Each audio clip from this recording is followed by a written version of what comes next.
होऊ शकते, एक छान परिकथा, चांदोबातल्या गोष्टी असलेली फिल्म होऊ शकते आणि मग संगीत तर करायचंच होतं संगीत प्रधान आणि मग त्या पद्धतीने त्याची संहिता. मला ना मानापमानच्या बद्दल म्हणजे आता त्यावेळेला त्यांनी तो म्हणजे काय विचार केला आणि आता धैर्यधराची जी सगळी त्याचा जो पोशाख आहे तो तर तुम्ही सगळं ते तसंच घेतलं का तुम्ही काही आणखीन त्याला म्हणजे त्यातली कॅरेक्टर्स आहेत ती जशी नाटकात त्यावेळेला होत होती सादर त्या पद्धतीने केलं का त्यातही तुम्ही तुमचं काही वेगळं बदललं ना, खूप बदललं. नाटकात काय होतं, नाटक सुरू होतं तिथे धैर्यधर ऑलरेडी सेनापती आहे. धैर्यधराचा पोशाख बघितला की ते साधारणपणे ब्रिटिश काळाच्या आसपास असलेलं नाटक आपल्याला वाटतं.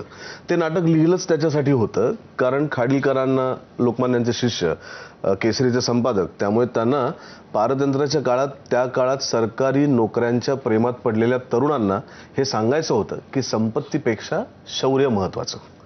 म्हणून त्या नाटकाची रचना केली गेली, ती त्या पद्धतीने लिहिलं गेलं. आता काळ बदललाय, आपण स्वातंत्र्यात आलेलो आहोत.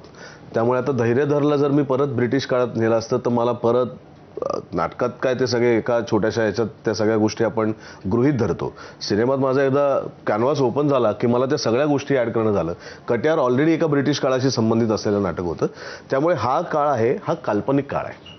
तुम्ही म्हणाल तो काळ आहे, याला काहीही असं काळाचं लॉजिक नाही आहे की हा प्री इंडिपेंडन्स, पोस्ट इंडिपेंडन्स किंवा पेशव्यांच्या काळातला किंवा छत्रपती शिवाजी महाराजांच्या काळातला, असं काही नाही. ही काल्पनिक कथा आहे. तो काळही काल्पनिक आहे. त्या कॉस्ट्युमवरनं तो जुना आहे एवढं लक्षात यावं एवढीच त्याची अपेक्षा आहे. म्हणजे चांदोबातली गोष्ट, एक आटपाट नगर होतं, त्या नगरात एक गरीब शेतकरी राहत होता, तर त्याला काही काळाचं बंधन नसतं. ही चांदोबाची गोष्ट आहे.